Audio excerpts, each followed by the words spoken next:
5 masculine rules for power with women. In relationships, the stock market, and the legal system, whoever has the most power always prevails. Everything in this life is a huge game of chess, and at the end of the day, it's all about power. Generally speaking, you always want to be the guy with more power. Every action and statement a man makes concerning women have some impact on how powerful he is. Now, it's crucial to keep in mind that the person with the greatest influence in a relationship will always be the most attractive. This is how things have always been and will always be. You're about to learn the 5 rules of power that you must never break if you want to maintain a high level of power among the girls you interact with. Sometimes the girl has all the power, and other times it's the guy, but always keep in mind that where there is a lack of power, there is weakness, and weakness can be exploited by those with great power. Starting with number 1, chasing is one of the biggest mistakes that you can make if your goal is to maintain power, or if your goal is to maintain attraction, simply by engaging in the chase. Every day, tens of millions of men chase girls, either in person, via text, or through social media, and even after they are passed over again and again for the guys who don't chase girls, they still don't understand that every time you chase a girl, you are giving away some of your power.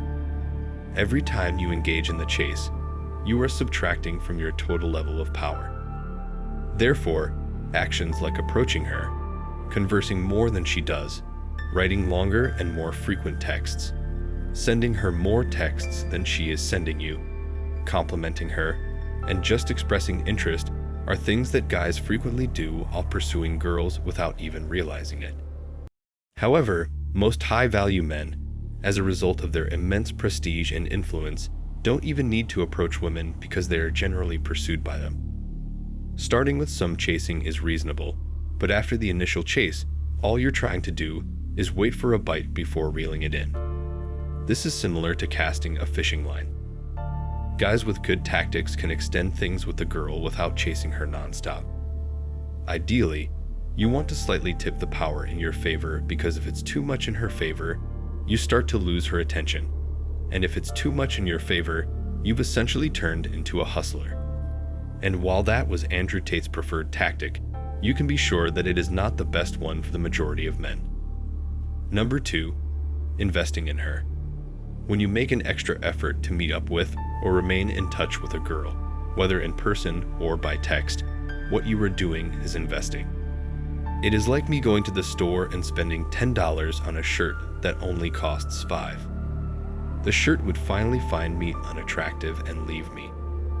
You see, chasing the girl and making an investment in her is comparable yet distinct, since chasing a girl essentially means going out of your way to make her aware that you are interested. Now, in a boyfriend-girlfriend situation, you want to make sure that she is always investing a little bit more than you. Daily, this could be as easy as making sure that she is the one who texts you constantly to let you know that she misses you. However, even if you miss her like crazy, it is almost always better to just act like you don't miss her nearly as much. However, contrary to popular belief, girls find it attractive when the guy is the one who is constantly telling her how much he loves and misses her. Girls want a man who does this, despite what everyone and everything would have them believe. Therefore, rule number 2 is to always invest slightly less than the other person. Applicable to almost every aspect of life, including business dealings, auto dealership situations, and romantic relationships. Number 3, qualification.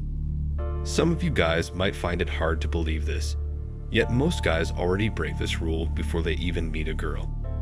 It's common for guys to act in certain ways to qualify themselves for women in general. Since qualifying yourself simply means to try to prove yourself, you're effectively telling a girl, before you've even met her, I am doing all these different things because I want to prove myself to you, or I'm doing these things on purpose to qualify myself in the hopes that you will pick me. Some guys go to the gym to be in shape, but their main motivation is to make themselves more attractive to women. Because it's all about your thinking, a man with this mindset is effectively qualifying himself for women in general before he's even met them. It all comes down to your intentions.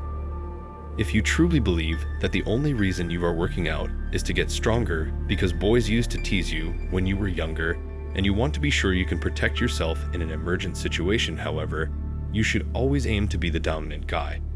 So you might, for instance, text a girl and tell her that you only date women who enjoy playing Call of Duty to qualify her for you instead of the other way around. Number 4. Demonstrating or proving that you are a potential match for her. This is an attraction power rule that no man should ever violate.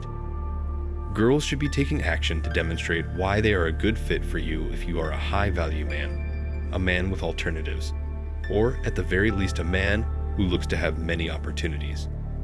When you talk about these topics, it's as if a girl who has never seen a turbocharged engine in her life suddenly acts incredibly interested. She is only acting this way to impress or prove herself to you. Number 5. Does she see you as generally superior to her, or do you believe you are the lucky one to have her? In the context of a man and a woman who are dating or in a relationship with each other, it may appear on the surface that this is a bit selfish, but it's just a question of necessity. You know, on a biological level, women tend to date guys who they perceive as being more valuable than them, or as being more than them, which results in their feeling the strongest attraction to them. This is particularly true in the context of an open relationship, as it is always the person whom both parties quietly acknowledge has the higher value and holds the majority of the relationship's power. You know, women will settle for a man who they see as their equal, but if you're the guy she falls for, you'll never be in a position of power with her. And you won't ever be as attractive as you could be if you had chosen a girl who initially regarded you as having more value than herself. Your interactions with women consistently show this. You should always be aware of the daily actions you take and consider whether they add to or detract from your overall power. This is because the more actions you take that boost your power, and the fewer actions you take that remove it, the more attractive you will be to girls, both now and in the year ahead. You see, every day, millions of men around the world violate the laws of power. And it's only after watching a YouTube video that they realize that there is, in fact, a reason behind everything. So, now that you know the reason, why not go out and do things that will increase your power rather than weaken it? I'd like to thank everyone for watching. Until next time, goodbye for now.